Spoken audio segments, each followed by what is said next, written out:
is Gucci YouTube? It's your boy Black Uchiha, 3 long face, skinny body, and we are back still black with some more fire Boruto manga related content. Now before we get into the video, you already know the deal. Yo, don't forget to like, comment, subscribe, smash that like button, share the video with your friends. Big 3K, y'all thought I didn't peep. Shout out to all 3,000 of my subscribers. The love is actually crazy. The support is wild. I appreciate all of the interactions, and honestly, bro, it's all love, bro. I'm doing this joint for the love of the game. I'm trying to get it back, but I'm doing this joint for the love of the game. Y'all feel me? But let's hop right to the business. Yes, sir. Ski. 9 mountains and 8 seas make one world.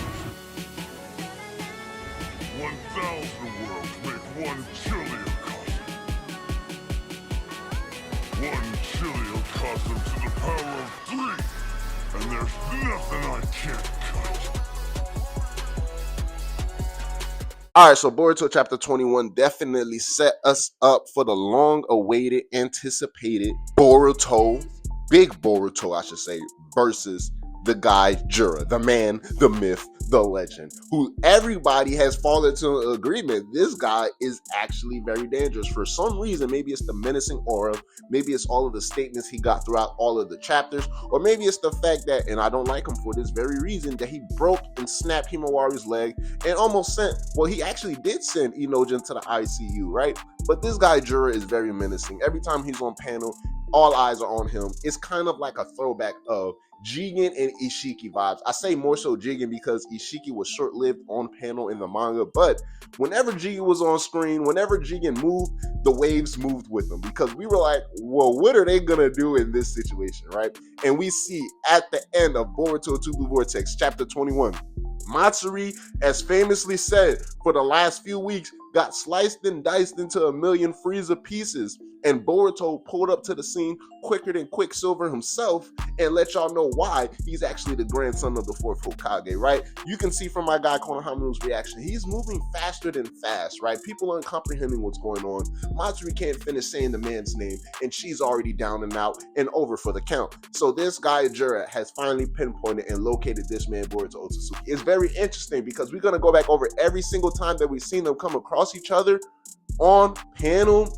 It's been kind of crazy. Like, the tension is like, y'all ever deal with like real situational tension inside of like a relationship, a confrontation? Like, the tension is there. You can cut it with a knife. That's how thick that motherfucker is. It's like, it's crazy, right? So in chapter 4, Jura infamously pops up self-awareness. You know, everybody's like, what's going on? And then Boruto and Cole like, what the is up there? And then they look up, they see the Ten Tails main body in a humanoid form. He's like, yeah, thank you, appreciate you, Cole, big dog. You feel me? But it's basically what it is. He just chimes in on Boruto and Cole's conversation out of nowhere. They trying to deduce what this Mamushi bug looking thing is, right? And then Jura's like, self-awareness. You know what I'm saying? Divine trees. This is what we are. You feel me? Appreciate you, big dog Cole. You feel me? But essentially we were awoken to our consciousness, right?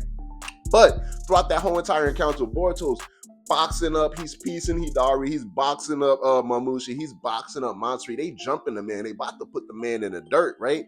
And then he flying Raijins quickly gets up out of there. Now, prior to this ultimate revelation that Jura kills Boruto in an endless amount of futures, we always understood that the mere fact that Jura decided to float above the entire scene, the entire situation, keep his hands in his pockets, talk, and still give insight on what was going on and how he planned to move forward as anticipated, lets us know that, one, not only was he the leader of this group of random entities that we just seen, but he can kill our main protagonist, being in Boruto or Kawaki, and of course Big Sarada, at any time that he wants to, if he so pleases. And all the confirmation gets confirmed when Kashin Koji reveals that there's absolutely no chance with anybody standing a chance against Jura, obviously except for Damon, but against Jura, especially in a world where we make him mad. So let's not provoke the man. He's been getting all of these insights that previous characters haven't necessarily gotten before, right? We've had situations where we understood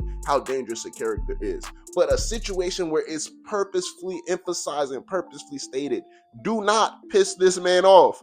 Let him do what he want to do. You feel me? We've only had similar situations when it comes to both Ada and Damon, as we understand how crazy cracked and OP their jutsus are and operate, right? But aside from those exceptions to the rules, just including Jura and everyone else except for those two, there has been no one with this type of call or order inside the history of the Naruto verse. Don't piss him off. But not only is it like, don't piss him off, and yes, we do see this man as an enemy, but let's just leave him alone. Let him do what he wants.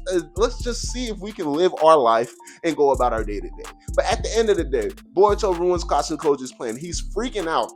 And I really do think, and I see a lot of connecting the dots here. We're going to talk about that as soon as we get towards a little bit more towards the end of this video. But this guy Boruto pops up, and it's obvious. Kashin Koji has seen this in many timelines. Now, it can be many timelines where a certain condition has to be met prior to Boruto popping up to this specific fight, this specific battle. Maybe it would be fine if somehow, let's say, okay, either Konohamaru dies, he's on the brink of death, but say Matsuri ends up getting defeated after Ryu. Then it will be clear and all good for Boruto to pop up. Or maybe a situation occurs where Jura does pop up on the battlefield, and he does show up prior to Boruto showing up. But Kashin Koji is waiting for that moment because Jura is not going to kill anybody on the field in that particular point in time. He might be there to retrieve the Soul Thorn bulbs. As we understand, they rot very fast, right?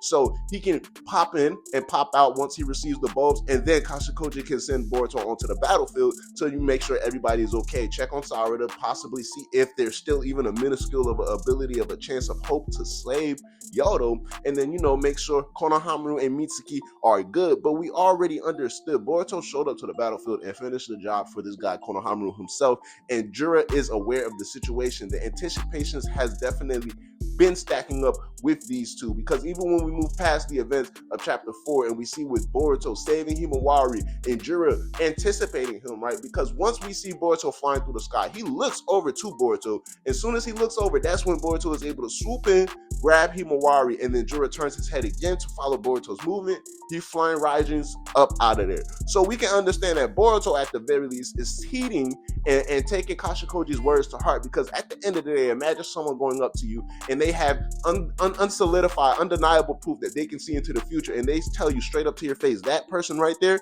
kills you in 25 out of all 27 futures I've seen. You're going to operate a little bit differently around that person. Now, Big Boruto, thanks to the unwavering strength he has gained from his master, as stated back in the chapters when he talked to Kabuki on top of the Hokage faces, he can withstand a whole lot of stuff. So Boruto, despite hearing what he's heard from Kashin Koji, you can tell because of his directives and the way he's operating, he still believes that, at the end of the day, bro, like, it's Big Boruto. Like, I understand all of these possible futures, but at the same time, you also told me all of these futures where I died in previous years, and I'm already at an age where those futures no longer exist. Like, Kawaki has killed me, Code has killed me, Ishiki has killed me. Now you're telling me this guy Jura kills me, and every single future going forward, yeah, and I'm gonna handle this one like I handled the rest. So it's pretty short, right? We're just gonna go off of a little bit of headcanon here. Boruto's personality, based off of all of these things we see him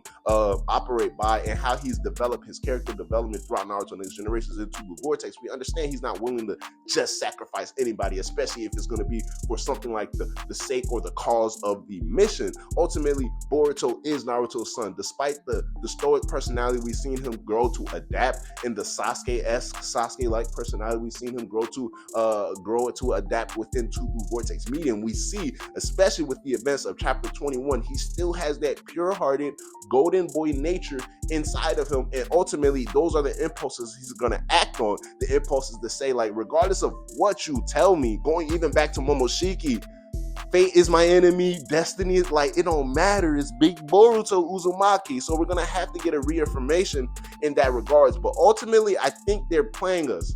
They're gaslighting us. Boruto versus Jura is definitely something we all want to see, and I think that Boruto might have an actual encounter with Jura that allows him to understand, I've been stepping on like tempered glass this entire time. I've been playing so light-footed and lighthearted because of what Kashin Koji is telling me.